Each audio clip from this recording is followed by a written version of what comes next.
Hey guys! Welcome back to another episode of Art Journal Thursday, where we get creative every single Thursday here on this channel. In today's episode, I'm going to show you how to paint different planets with watercolors step by step, since you guys requested more watercolor videos and this video especially was requested. Let's start with Mercury.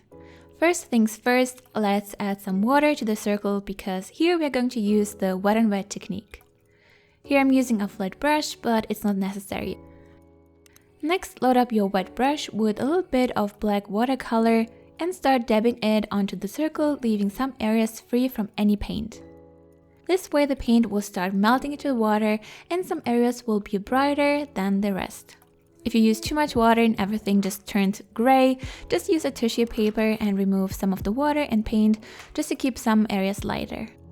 Now let's add another layer of watercolor. This time I will be using a little bit more black watercolor with less water so the paint is darker, and then dab the paint the same way onto the paper.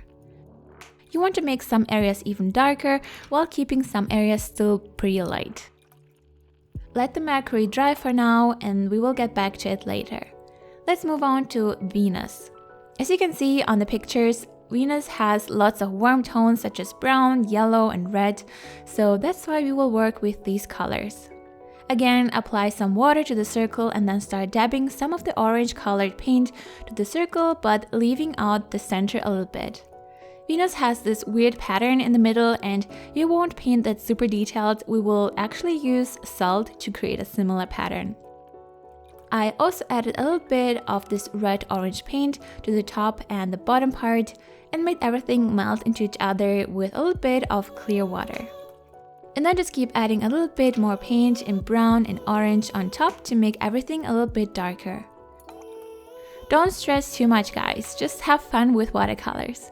It's just so much fun if you just let the paint do its magic and you can still fix everything later. Okay, now comes the trick with salt. Just sprinkle a little bit of salt to areas that you want to add the cool texture to and let the paint dry like that. If you added too much water and the salt doesn't do anything because it's just way too wet, just remove some of the water with a tissue paper. Some of you guys said in my other video that the salt technique didn't work for you. I'm not sure why, I just used normal salt you use for cooking that is really refined and I had never problems, so I'm not sure, guys. Just make sure that the paint is not too dry or anything like that. Alright, while this planet is drying, let's move on to the Earth. Here again I will be using the wet and wet technique and add the blue colored paint on top, keeping some areas lighter than the rest.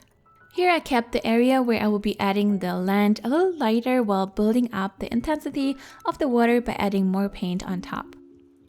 While the Earth is drying, we can move on to Mars.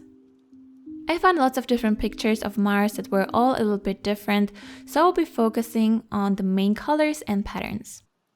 Here I added red and yellow color paint to the wet surface and let the two colors melt into each other. And then add a little bit of brown and orange on top. Whenever there were too much water, I just removed it with a tissue paper. I didn't have a proper structure how I painted this planet. I just kept adding paint that was a little darker and made everything run into each other. And to make the pattern a little bit more interesting, I'll be adding a little bit of salt again to the yellow part of the planet. Now for Jupiter, I won't use the wet and wet technique this time because the pattern is totally different. I will be using a lot of different brown and yellow colored paint and will add it in these horizontal lines onto the dry surface. I think watercolors are so great for painting realistic things like planets because, as you could see, you can really play around with different colors, darker and lighter areas, and the transition will look super natural if you use the wet and wet technique. And as long as you use similar colors and focus on the general design of the planet, I think you shouldn't stress too much.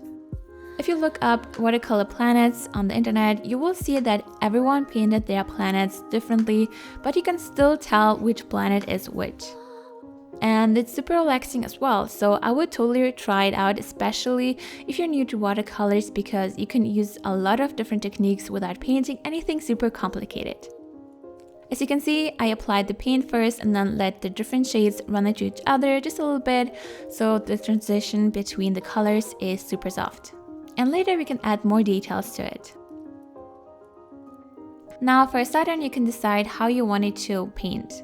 I couldn't find super detailed reference, so I focused on the main things all these pictures had in common. Here, just moved the circle a bit and created a ring diagonally like that. Now what I could see is that Saturn had a few different shades of this grayish brown color. So here we can add the paint similar as we did for Jupiter. Add one color at a time while creating a curve, so it's not just a straight line when you add the paint, and then we can make the edges a little softer later. I started with brown color paint and then added a gray colored shade in between, and while this was drying, I moved on to the ring. For the ring itself, I started with one layer of ochre color so we can add more details later. By the way, what is your favorite planet? Mine was always Jupiter just because I was a huge Sailor Moon fan, but I think Venus and Mars are also really fascinating. In the end, I also added a little bit of the paint that was on the brush to the planet itself. I kind of liked it because it made everything look a little more natural. Now, Neptune and Uranus were pretty easy to paint. I just added a blue color to the circle and then added a little bit of yellow on top to mix it in. This way the outer area will stay blue and the middle part will be a little bit turquoise. For Uranus, I just added one layer of blue paint to the circle, keeping some areas light, and then added a darker shade on top, still keeping some areas lighter. And that was pretty much all. You can still make it more detailed later, but I just kept it this way. Last but not least, we have the planet Pluto. Still not sure if it's considered a planet again, but I was so upset when they took away this title planet 11 years ago, especially because I was such a huge fan of Sailor Moon and Sailor Pluto was also a part of this anime, so I was really upset. For Pluto, I first created one layer of paint just by using water and black watercolors, so we have a nice gray base, and then I added a little bit of brown on top and to the right side. Pluto also has a really interesting pattern. It has a red brownish color on the left side that creates kind of like a heart shape to the right. So to keep the edges of the heart soft, I used a tissue paper once I added all the paint to the circle. You can really play around and get closer and closer to the pattern of Pluto. And this is how the base of our planet looks like. When everything is dry, we can go back and add the details. For Mercury, I added a little bit of black paint to the planet and then added water on top while mixing these dots of black just a little bit. I don't know how I sometimes come up with my techniques. They probably don't make sense at all sometimes, but that's the fun part of painting with watercolors. You can just let go and try things out. In the end, you want to have some dark and light areas.